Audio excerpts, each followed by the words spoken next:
Hello and welcome to episode 55 of the 40 Athletes Live podcast. I'm your co-host, Jason Holzer, along with Jimmy Huber. Jimmy, good morning to you. Good morning, Jason. You're back at in Kansas City, so welcome back, buddy. Yeah, back from my trip off the East Coast. It was it was a fun town, New York City. Got to see a lot of great stuff. But man, it always feels good coming back home. I will say that. Midwest is a good place to come home to. So Home sweet home. home sweet home. Right there you go.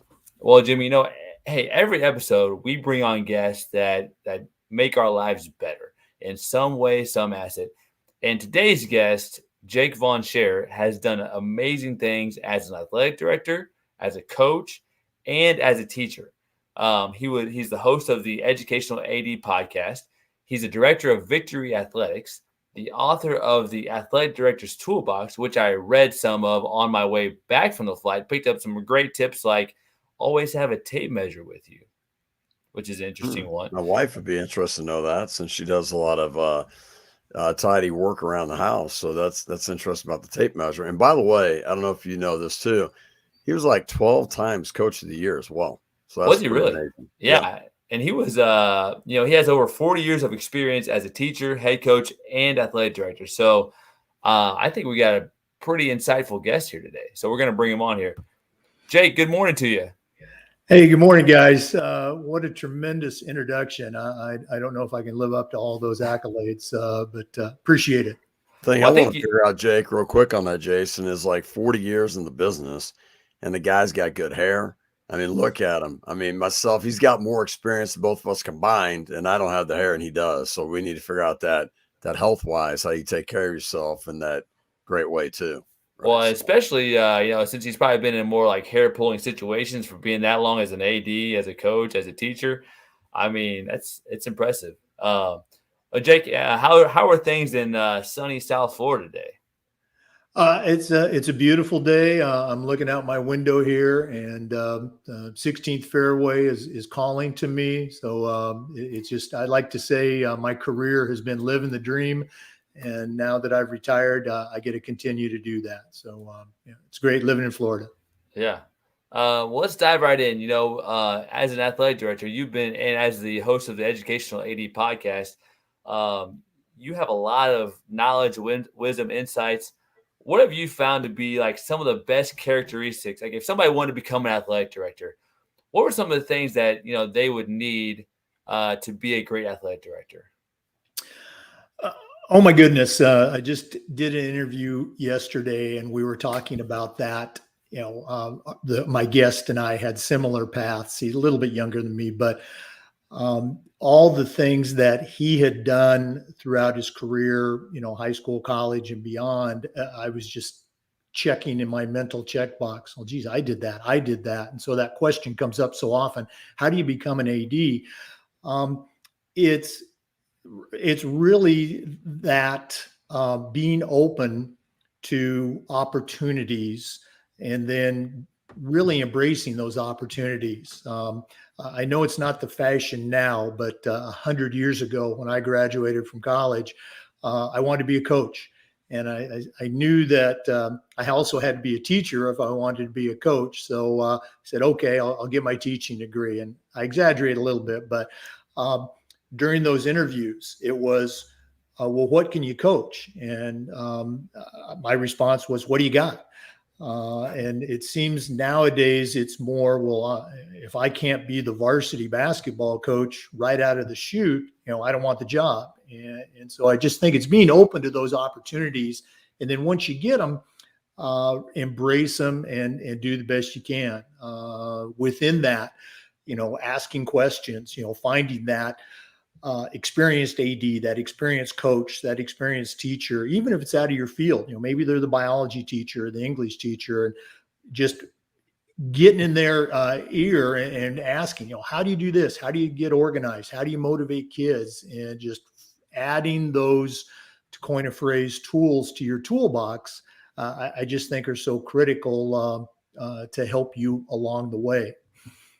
Hey, Jake, I was impressed by things you've done, but definitely being 12 times coach of the year. I mean, that's big time to me. And that shows like not only success on the court, but off the court. My question for you is, when you started coaching, things are maybe a little bit different than they were at that time, right?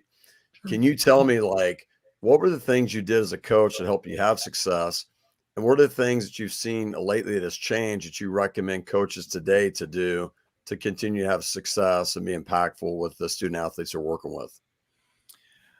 Well, I guess talking about the success that I've been very fortunate to have, a lot of it really early on was not by design. It just happened. I was very fortunate to have some great coach mentors to learn from, and even make a mistake and have one of those mentors, slap me around and say, "Hey, don't do that. This is how you should do it." I had some great assistant coaches, some wise assistant coaches that tolerated my inexperience as a head coach and as a leader, that helped me become a better leader and a better head coach. The phrase, you don't know what you don't know.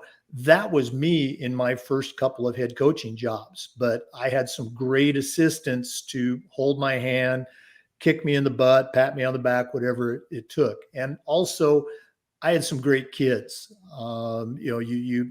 You can't, you've got to have some degree of talent. I would always tell my coaches, as let's say a wiser AD, anybody can coach that all-star team of blue chippers.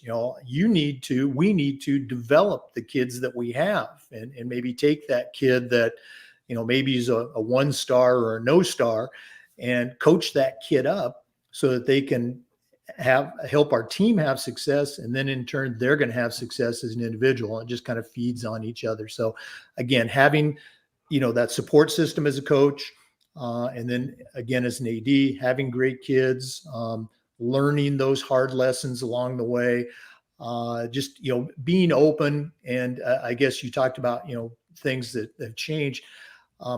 Listening.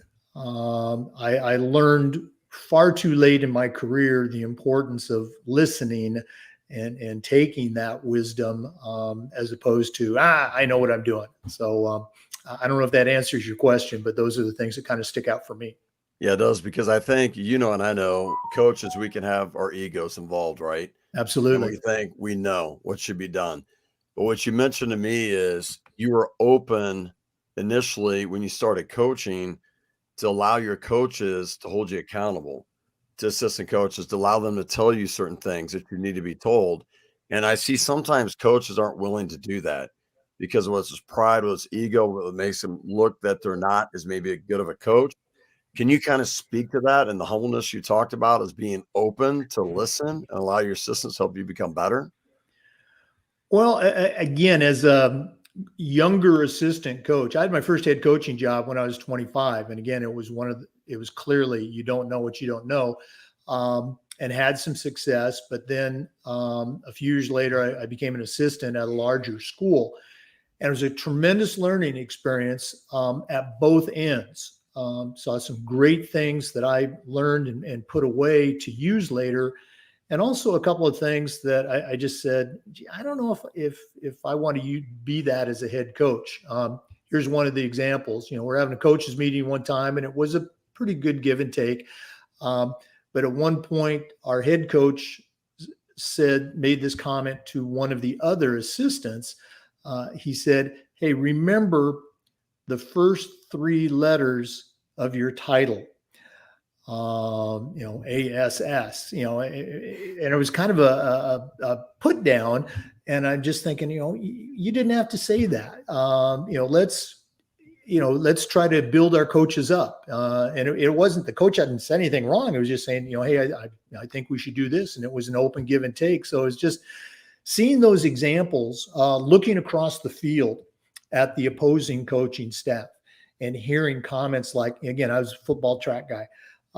You hear a coach yell in the middle of a game, is anybody going to make a tackle? Or come on, you got to block. And I would tell my coaches later on at the different positions, I never want to hear you say that. Your job is to teach them how to tackle, tell them to, hey, you got to lead with your shoulder, rip those arms through, lock up, drive the legs. blocking. Don't say, are you ever going to block somebody? Say, come on, you got to punch, you got to drive those feet, rip and zip to the second level. You're a coach, and darn it, you should be coaching those kids. Give them something to go back on the field and have success with. Don't be that fan in the third row saying, is anybody going to tackle?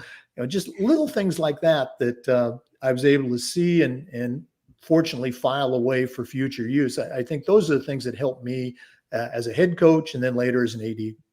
Hey, something I want to get into on that is I've experienced being at the college level and, kind of at the high school type levels. And I've seen administrators, ADs that allow coaches to act like idiots. Mm-hmm. And they don't say anything to them or hold them accountable. I experienced that in college. I coached for, and he did some things. I'm like, oh my God, but he would never be held accountable for that.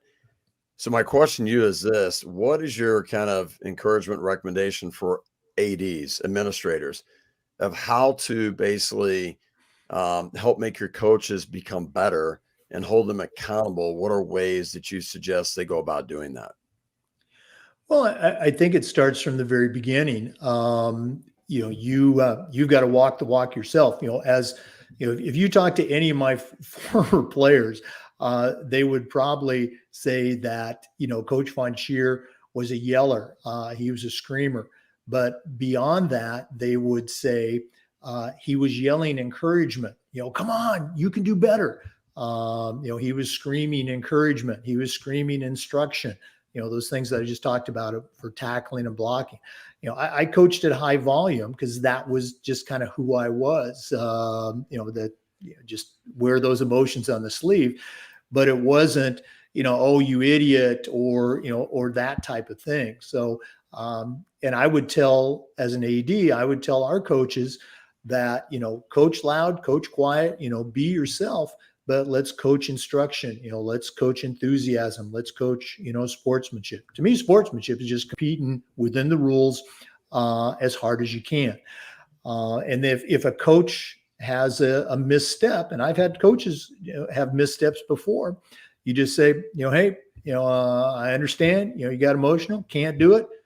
This is what we're going to do. And if it was a 15-yard penalty, I just say, this is not who we are. This is not our school. I don't want to see it again. And most of the time that took care of it. Very few times, we sat an assistant coach down once for a game. Just say, hey, we told you we can't have this. One thing that I picked up late in my career in the state of Florida, if a coach or a player gets ejected, it's for a player, depending on what it is, it's usually a 1-game mandatory suspension. If a coach gets ejected, like a basketball coach gets a second technical or something, they've got to sit out for 3 games. I told our coaches when I first arrived that, this was, my philosophy, and this was going to be our philosophy. Whatever the state penalty is, if it was 1 game or 2 games for a player, our penalty is going to be double that. So if the state gives you 2, you're going to be sitting out 4. And I just said, this is who we are. I'm hiring you to coach. I'm not hiring you to critique the officials. I'm hiring the players, or hiring, we're enrolling our players, private school, to play. You play the game. We don't get to play anymore. Okay. So we get a coach or we get to be an AD. So it's just having that policy, communicating it clearly so everybody knows. And I would meet with our teams every single year, every single season, and just, hey, we're glad you're out here. We love you wearing the blue and white. And 1 or 2 other things. And then I say, just a reminder. And I would couch it within, our goal is to, and I'd point around the gym. Our school is very successful. All the state championship banners. I said, our goal is to hang another banner. But our goal is to also hang one of those banners. And I'd point over to the 4 sportsmanship banners that we had earned over the years, that it's the only award in the state of Florida that goes beyond a trophy. It's a $3,000 check to the school who wins that sportsmanship trophy. And we tell them, you want to be spending part of that $3,000 when we earn it. And if you get an ejection, or if we get a 15-yard penalty, that was my own self penalty, we're not eligible to apply for that award. And so we would couch that our goal is, we don't want penalties, we don't want ejections, things like that. And, there's a tangible carrot out there, that $3,000, but basically is we don't want to be that school that everybody points at. Oh, those guys, we didn't want that label. We wanted the other label, that we compete, we play hard, we win, but we do it the right way.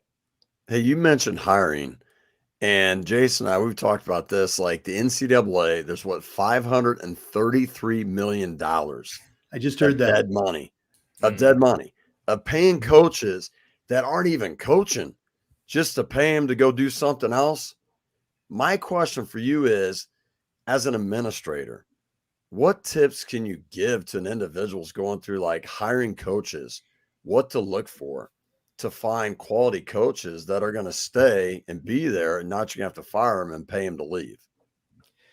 Well, I heard that report, and my son, who was a high school and college athlete, we were both just kind of going, wow. And he was a football track person in college, and I said, boy, that $500 million, that could buy a couple tracks or a new pole vault pit, or maybe the gymnastics team needs something. I mean, that's just crazy money. And college is certainly different than high school, but from a high school standpoint, your hiring field is certainly not as robust as what colleges can go after. We're looking for people that want to coach, first of all, that can commit to the schedule of coming to practice and not just rolling up on game day, like let's say a club program. And then they're going to be good representatives of your school, all the things that I just got done talking about. And that's a tough fit. And they're going to be doing it for far less than what a college coach is going to be making. And it's not like the Division III assistant, women's basketball coach is making bank at that job. So there's just so many challenges out there. You got to find somebody that loves the game, that loves the kids, that's willing to work those crazy hours, and then also buy in to what you're selling as an administrator. It's tough. There's no question about it. You talked about a lot of your guests talk about having balance and sleeping and taking care of yourself. As an AD job, I mean, it's almost feels like you feel like round the clock is sometimes. Like there's emails coming in, there's incidents that happen. How are you able to find balance in a job that feels like around the clock at certain times? Well, I guess there's two ways to look at that, or maybe there's 5 ways. I don't know. But the way that I tried to approach the job, the challenges of the job, is the expression, boy, it sure beats working for a living. As a young person, I spent time out in the real world, summer jobs and things like that. And I was just very fortunate to be a teacher, to be a coach, and then to be an AD. I just loved it. There's challenges of, parents and things like that, but that's the job, and if you don't understand that and embrace it, maybe it's not for you. So talking about the balance, you're there early in the morning, you're there frequently late at night, 10:30, 10:45, turn out the lights in the gymnasium and picking up that last popcorn bag and spilled soda before you go home. That's part of the job. I think the best in our profession make time. They create that balance. I was fortunate that, my wife was a career coach, cross country, track, and teacher. All 3 of our kids were involved in sports, and I think they had a pretty good time. And so a lot of those evenings where we were at a game, they were at a game too, because it was their game. We were watching it. I can say, and I've shared this many times, that I brought the job home, as far as the workload and occasionally the emotions, way too much. And that's something that I should have done a better job at. So it's the challenges are there, but it's just something that you're going to make time for family, and whether it's, that family vacation, or, every Thursday night we're got family night or something. The best of our profession, they're the ones that make that balance occur.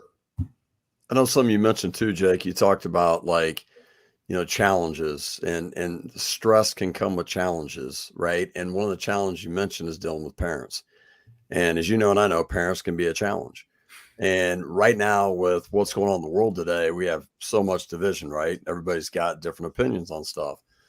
What would be your suggestions to athletic directors and coaches, the best way to communicate with parents to try to get them on board that we're working together, not against each other? Again, I think it goes back to communication. If you're coming on board as an athletic director, or even as a head coach, obviously the head coach is going to communicate with their AD. But as an AD, what's the culture of the school? Is it in need of a change? I took a position several years ago at a private school, and the head of school said, Jake, that athletic department is the Wild West. They're going to need a firm hand.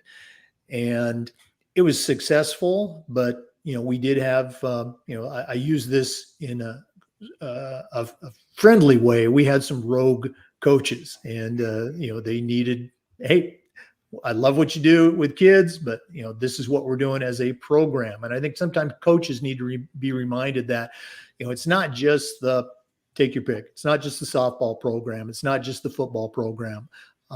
These are all players within our athletic department team. So again, creating that athletic philosophy, communicating it to the coaches, making sure that the coaches are following through on that. And then during your, seasonal meetings, yearly meetings, parent meetings, you're also reinforcing those components. And whether it's something as basic as playing time, because when that phone rings and a parent wants to talk to you, regardless of what they say it's about, 90% of the time, it's about playing time. So have your philosophy. And if your playing time philosophy is, we just play the starters, the heck with everybody else, we cut at 12, the heck with those 60 kids that tried out for the team. If that's your philosophy, that's fine, but make sure you communicate it to everybody so they know what's going on. If you preach playing time, oh yeah, playing time's important and we're going to get everybody in, and then your coaches don't follow through on that, that's where those headaches and those challenges come. We were very clear on our playing time philosophy for varsity, for JV, and for middle school, because we had middle school teams. We were very clear on practice. Practice is not optional. Okay. You need to be at practice. We were an academic school, and we understood that things come up and we had ways to deal with it. But that communication from AD to everybody, from coach to team, from player to coach.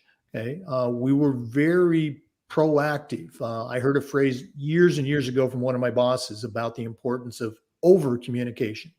And I tried to share that with our coaches. And I think over the long haul, our coaches did a wonderful job. There's still going to be those phone calls. There's still going to be those emails. And when they do come up, whether it's that, 16-page email that you get, you look at the timestamp, it came at, 12:35 a.m. When those come, or you've got that voice message from a parent, call them back. Don't email them back. Call them back. Say, hey, I got your email. What's up? And a lot of the time, they just want to be heard. And at the end of the conversation, it was always, I really appreciate you sharing. I appreciate you coming in. This is what we are going to do. And, they might not agree with that. But at the same time, they've been heard. You listen to them, and you still, maintain your integrity as a program. And then the times like, the coach did something, said something, did something, didn't do something, and we're in the wrong. Hey, you got to own it. Mrs. Smith, I'm really sorry. Appreciate you sharing. Let me follow up. I follow up with the coach, and the coach, whatever I did, I go, well, you're going to have to make this right. And whether that's the coach calling them or we have a meeting and I sit there and the coach falls on their sword. Again, I tell my coaches, make it easy for me to support you. Okay? I'm always going to support you, but make it easy for me. Don't be, doing crazy stuff that, you and I are both going to have to talk to my boss about why this happened. Jake, there's a lot of things that as an AD you have to do, right? I mean, there's it almost can seem like a laundry list, but Sure. If you were an AD today, like what's the first thing you would prioritize and why? Well, when I became the athletic director at the McClay School in Tallahassee, and 5 years ago, well, I guess now 6 years ago, the McClay School is, I'm just going to say, it's the best private school in the state of Florida and probably one of the best private schools on the Atlantic coast. Long history of success academically, long history of success in co-curricular activities, and a tremendous, almost from day one, history of success athletically. I think they're in their 55th or 56th year right now of being a school. And in that time, there's a lot of ways to measure success, but let's just be, cynical and talk about wins and losses. In that 56 years, they've got, I've lost count, I think it's 37 state team championships in multiple sports, and another 26 or 27 state runner-ups. So they're either first or second at state, more than every year. When I arrived, like I said, 6 years ago, my first day on the job was July 1st. I got to Tallahassee late May, and I joke, I had something like 26 meetings prior to my first day on the job. But one of the first things I did that summer is I sent an email out to every single coach. And I said, I introduced myself. A lot of them had already met me through the interview process. And I said, hey, I'm here this summer, come on in, we just want to get to know you and find out how I can help you. I think I've just phrased it that way. How can I help you?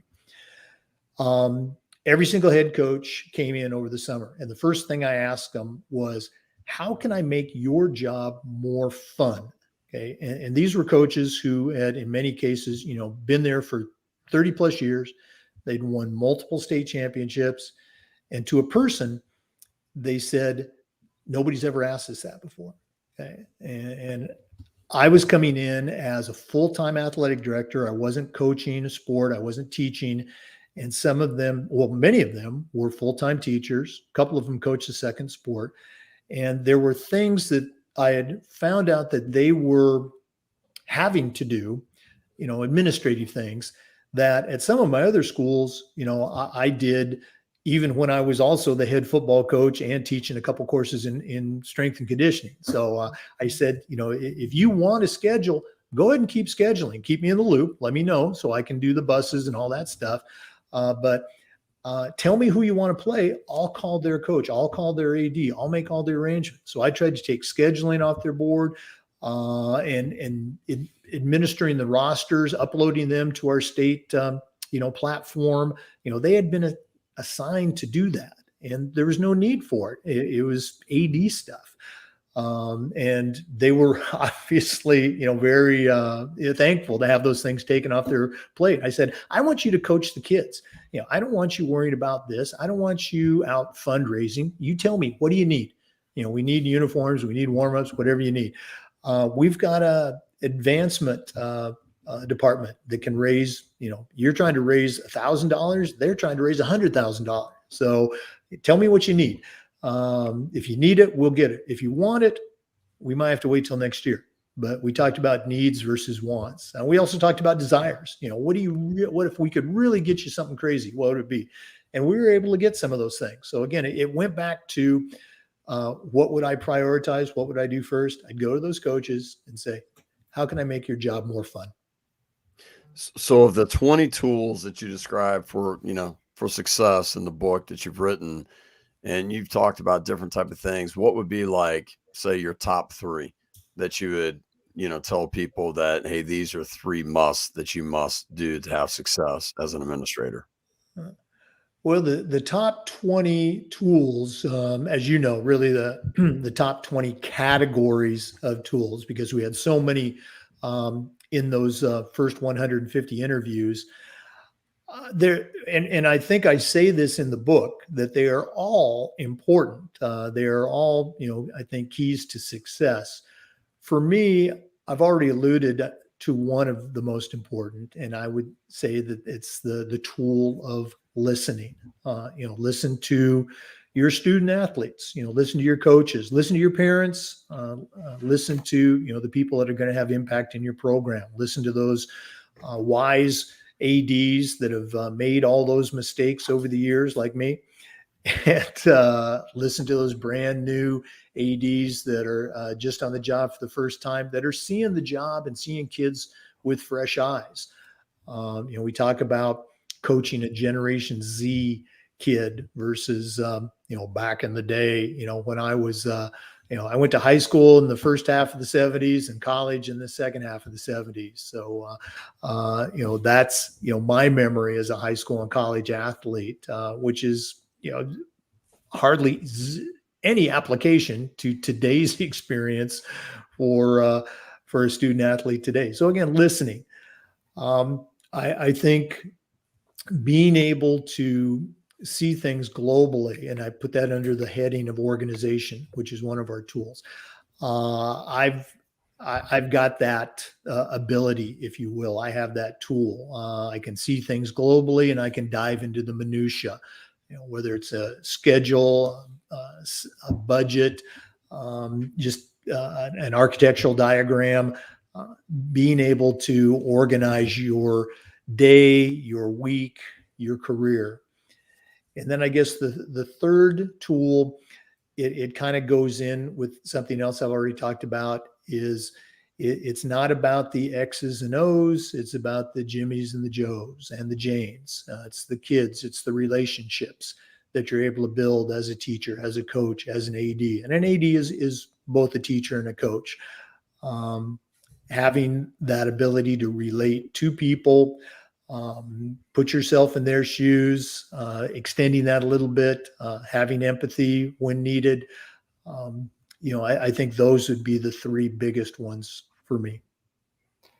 Jake, like you just mentioned, being relatable, and sometimes it's hard to be relatable to teenagers, especially the farther you get away from teenage life, right? So what are some ways, coaches, athletic directors who, have not been in the same world as, especially today, their teenagers are experiencing something completely different. How can we become more relatable, where they trust us, they know we have their best interests? What are some ways to build those strong relationships with our players, with the athletes in our programs? Well, I think on that, that was one of the greatest frustrations for me as an AD, is that when I was a coach, when I was a head football coach or track coach, I have my team, and you have your student athletes right there, and it's much easier to develop those closer relationships with those team members. When you're an athletic director, you're that one level and sometimes 2 levels removed, because you don't want to be stepping on your coach's toes with their athletes. So I think one way that an athletic director can do it, and it's become very popular and it needs to become more popular, is somehow creating and developing these student athlete leadership committees or leadership teams, allowing your student athletes to flex their leadership muscles and contribute to the success of the program. And there's a million different ways to do it, but creating that leadership council, and then hopefully helping them come up with some good ideas that can then be implemented. And so the students that are actually out there, coming to practice every day, going to school every day, making those sacrifices to wear the colors of your school, they feel that buy-in with the program. And it was something that was completely foreign to me, as it was first being presented, and I would see it, and it took me a while to be able to buy in, but it's without question, I think, one of the best ways to engage with students and give them a voice that, again, this generation is craving. Well, you know this. I mean, as a coach, we want leaders. I mean, give me a whole team of leaders, right? And you mentioned like the leadership council. Are there any other things that you've seen, maybe strategies or techniques that coaches have used that help develop more leaders within their program that you would suggest other coaches to implement as well? Well, again, all the cliches about, when the coach is leading it, it's good. When the players are leading it, it's great, and it's very true. It's just that delicate balance. There used to be a tradition, or forever there was a tradition that your seniors were going to be the captains. When you became a senior, you got to be a captain, and not every kid, not every senior has that, let's say, positive leadership tool in their toolbox.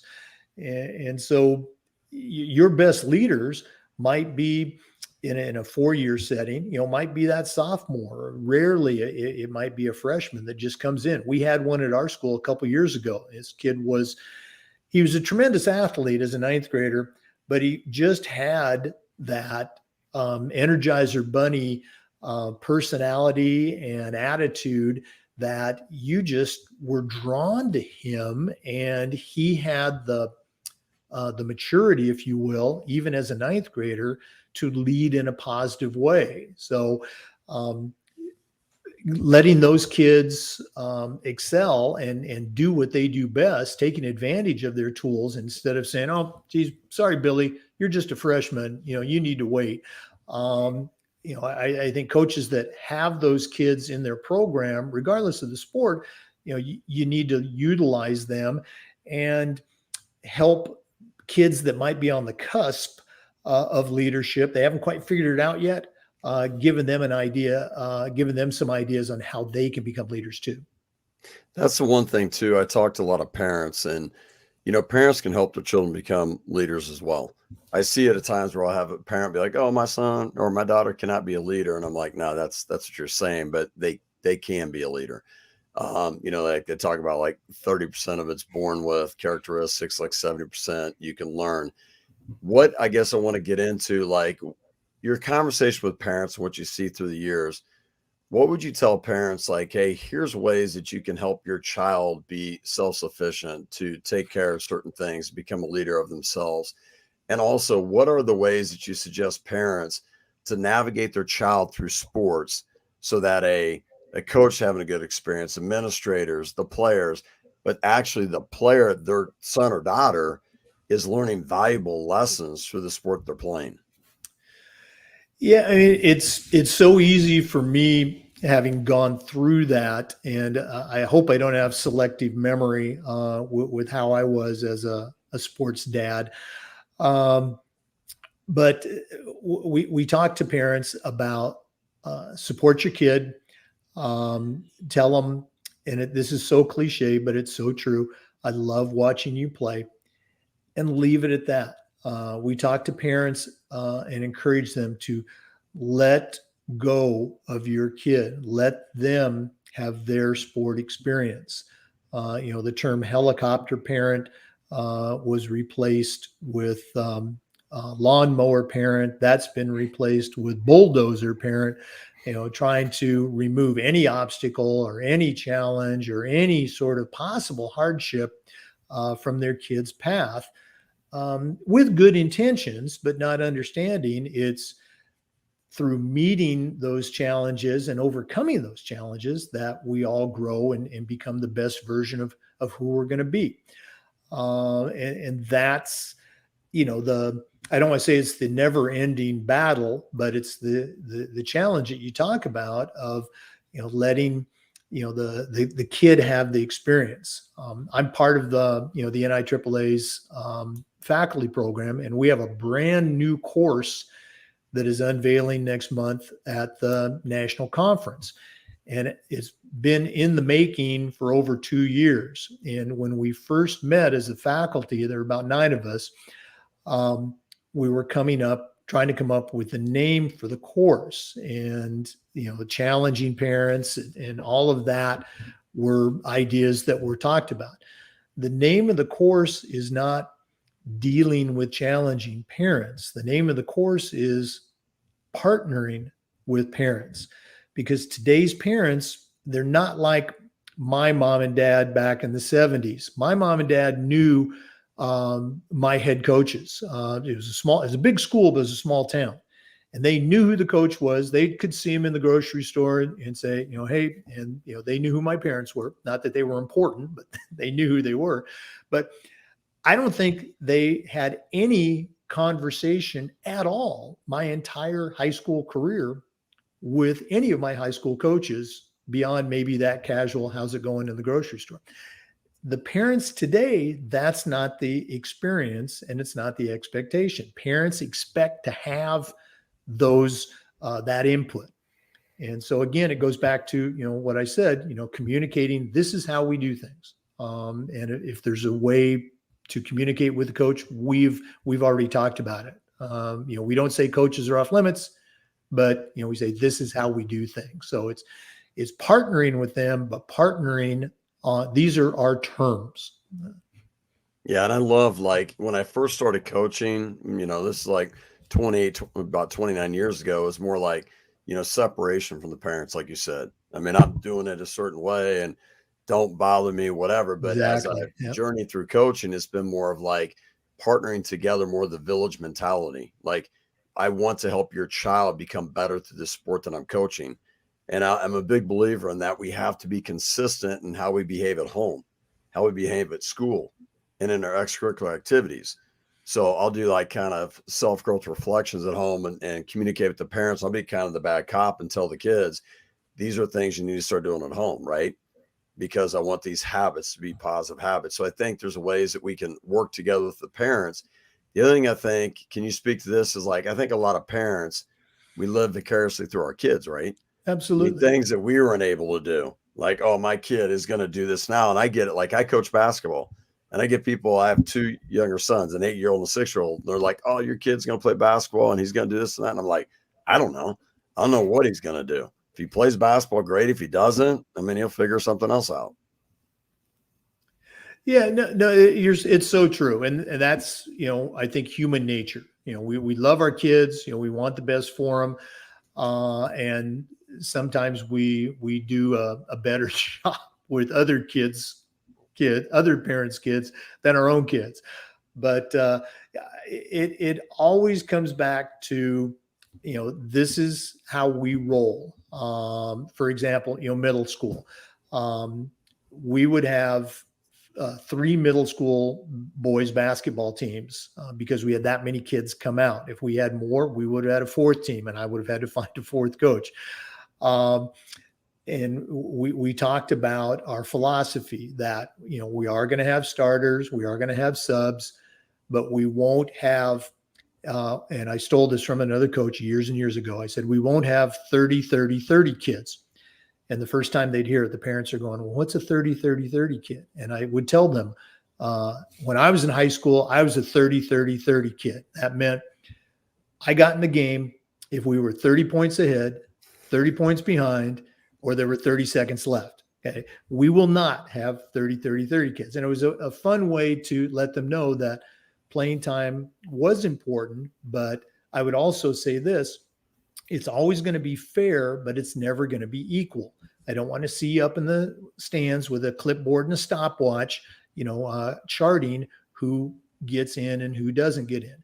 And then separately, I would tell our coaches, again, this is middle school.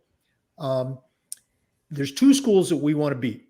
We want to beat this school and we want to beat this school. The rest, if we beat them, that's great. Get those kids in the game. Especially home games, get little Billy in there and let his parents see that. And it wasn't to embarrass the kid, but let the parents see what you see every day in practice, that he struggles to bring the ball up the court against pressure, that he can't inbound the ball, and let them see what you see. And at the same time, in practice, you better be coaching the heck out of that kid and letting him know exactly what he needs to do to get better, which in the kid's eye is get more playing time. Billy, I love your hustle, but you got to stop traveling. When you catch that ball, jump stop, drop your butt, pivot right and left, okay, and then dribble or pass. As soon as you do that, you're going to see some more minutes. And that way on the ride home, Billy can tell his parents, hey, coach says I've got a good hustle, but I got to work on my jump stops. It's just those little battles or those little conversations the battles can be avoided through those conversations with the kids so that they can share with their parents. It's not going to be perfect. You're still going to have those emails and those phone calls, but just having that communication in place, this is how we roll, and make sure your coaches are backing you up by coaching the heck out of those kids. I know Jason has something he wants to get into with, but I want to, you said the 30-30-30. I haven't heard that before, but I remember this, like I tell people in football, right? I played end, guard, and tackle, right? Sat at the end of the bench, guard the water bucket, and tackle anybody got close to, right? Close to 30-30-31, right? I like that. That's a good one. Yeah. Well, Jake, if you were, if you could go back 40 years, like say you were just starting, what advice would you give yourself just starting out? Like, you have all this, 4 decades of knowledge, but you could go back and say, hey, Jake, these are the things I want you to know as you go into this profession. What would you tell a younger version of your own self? Oh my goodness. I think the most glaring one would be to listen more and talk less. People would say, Jake, you're really confident. And yeah, I'm confident. 40 years ago, I was cocky. Okay. And so I think I grew from that into, confident enough to know that I didn't know all the answers. It's like that John Wooden quote, you really start to learn when you realize you don't know everything. So, listening and trying to be a better coach for the kids as opposed to a better coach for Jake, I think would be the biggest things that I would, slap my younger self around for. Yeah, it's I like the saying of like, hey, I'm confident in what I know, but I'm also confident that I need to know more. Right? It's kind of like like being confident in what you know, because you want to have confidence, but you also know like, hey, there's a lot of stuff that I can learn along the way as well. Absolutely. Well, Jake, we always finish the episode with the 4 lightning round questions. So these are 4 questions that we always ask our guests with simple answers. And so that's how we always finish out. So the first one is this. It's called the 4 Qs with 40 athletes. What is the best life lesson sports has taught you? Oh my goodness. I guess I would say that hard work does pay off. I think I was an average natural athlete, and being encouraged and seeing other people get in the weight room and go out for track and continue to train, that's where I was able to have some success and be able to see that a kid, whether it's an 8th grader or a junior, that is, that tall, lanky kid or the short, squatty kid, that they're not that natural blue chip athlete, but say, hey, I know exactly where you're at. I know exactly what you're thinking. And this is what worked for me, and trying to speak their language that way. So just, the benefits of hard work. And I guess that probably came as much from coaches and also from the example my dad set and his work ethic, that, hey, hard work does pay off. Yeah. That's a good life lesson to learn for anybody, for sure. Now, question number 2: if you could spend time with anyone in sports you admire, passed away, alive, fictional, non-fictional, who would it be and why would you pick them? Oh gosh, this is one of those deep dive personality tests questions. I guess keeping it sport wise. Growing up in the Pacific Northwest, born and raised in Oregon, I think I would have I think I would very much enjoy being able to sit down with Steve Prefontaine, the great distance runner from the University of Oregon that died so young. When he ran the Olympics in '72, I was a sophomore in high school, and just the excitement, the drama. I'm getting goosebumps talking about it right now. I just would have loved to, with my perspective now, as a, college athlete and coach and AD and parent, just would have loved to be able to sit down with him and pick his mind a little bit. Probably, one of the toughest competitors of any sport that the world's ever known. That's I've been to Eugene. It's a pretty place, especially when you go and you look at some of the historical place regarded Steve, and then like where the first shoe, the track shoe and the waffle iron, all that was made. It's really cool going back to how Nike was kind of created in those moments. So yeah, we haven't had him mentioned. Yeah, that's the first time. Yeah. Okay. The third question is this: what is the best advice you've ever received from a coach you played for or worked for? Goodness gracious. I mentioned earlier that I was, I've been blessed throughout my career. This is the first thing that popped into my head. And I don't know if it's the best, but I think it's something that I've never forgotten. College, assistant college football coach, we're in a staff room. And one of the younger GAs, or one of the GAs, they were a young coach, was griping about the recruits of that year. These guys, and just really just blasting, maybe not our entire recruiting class, but their position. And basically said, maybe you can bleep this out later, that these guys are just, these freshmen, they're just a bunch of shit.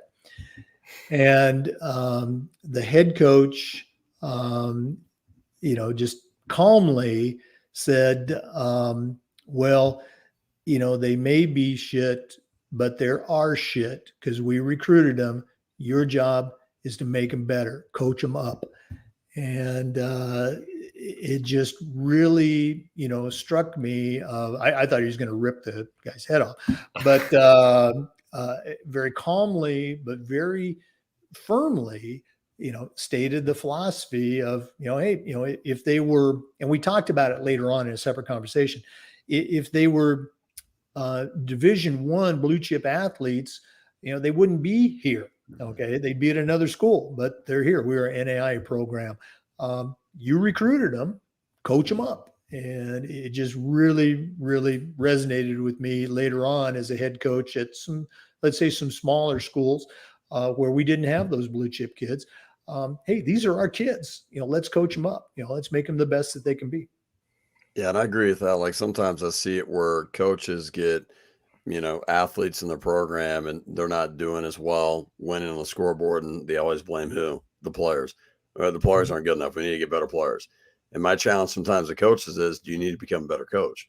Exactly. Do you need to develop your coaching philosophy, become better, and make the people better around you so everyone becomes better? So the last question I have for you is this, is if you had one character trait or life skill that you were maybe recruiting or had an athlete you're going to have part of your program, or a coach that was going to work within your organization, what would it be? Oh, I guess it would be, and I don't know what the word would for this would be, but just that the desire to get better. Right? That they've got that internal motor that they want to be the best that they can be, and if they do that, if they get better at whatever they do, if they're a quarterback, if they're a lineman, if they're a pole vaulter, if they get better, they're going to make the team better. Go almost like that growth mindset, like have a desire to grow, become better, right? Like that. Yeah. Well, Jake, thank you again for joining us today. Tell us where we can learn more about your podcast and where can we find your book? Well, I guess if somebody wants to reach out, my email is Jake's Touchdown, all one word, Jake's Touchdown at gmail.com. That's my Twitter handle as well, Jake's Touchdown. The podcast is called the Educational AD Podcast. It's on all of the carriers. We present new content. We try to present new content 4 times a week. We do 2 in-depth interviews that usually air on Mondays and Fridays. And then we have 2 other regular features. On Tuesday, we have what's called the Mentoring Minute, just a real quick nugget from one of our master athletic directors here in Florida. And then on Thursday, we offer team building tips. It's a little bit deeper dive into a couple of different topics for coaches, for ADs, and for different leaders. And we'll have special features throughout the week. So anywhere you hear your podcasts, you can find the Educational AD Podcast. We also upload the Zoom recordings onto our YouTube channel, which is the Educational AD Podcast. The book that you held up, the Athletic Director's Toolbox, is a collection of the first 150 interviews.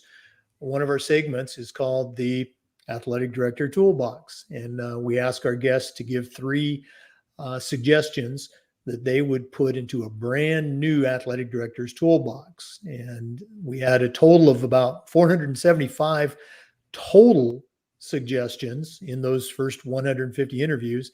And I put them into 20 different categories. So the top 20 categories are the top 20 tools for success. It's available on Amazon.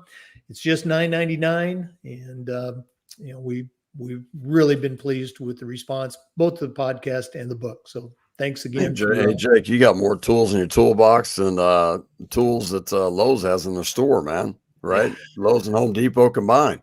Got the tools. Well, there's even more coming, James. We are currently on episode, I think it's like 218. And so we have 68 additional episodes that are not in that first toolbox, but the next 150 episodes that we do, those tools will be in the second edition of the book. And that's probably going to be coming out in the summer of 2022. So maybe we can get your tools in that toolbox. Congrats on all that. That's awesome. Yeah, thanks again, Jake. And we'll be in touch with you soon again. Best of luck with your with the podcast, with the book, and thanks for helping educate all of us in the sports world to make our programs better. Oh, absolutely. And thanks so much to you. You guys are doing yourself. You're doing a great job. Please continue to do that. When I was starting out as an AD, the professional development and educational opportunities were extremely hard to find. And now you guys are just part of a great group of folks that are putting content out there to help coaches and athletic directors do their job better. So thank you for all that you guys do. Yeah, anytime. Well, we'll be in touch soon, Jake. Yep. Have a great rest of your Wednesday. It's Wednesday. Yes. You too. Thanks, guys. Take care. Thanks, Jake. Well, Jimmy, many athletic directors are looking for ways to improve their program, support their coaches, players, and athletes, and even make their parents better along the way.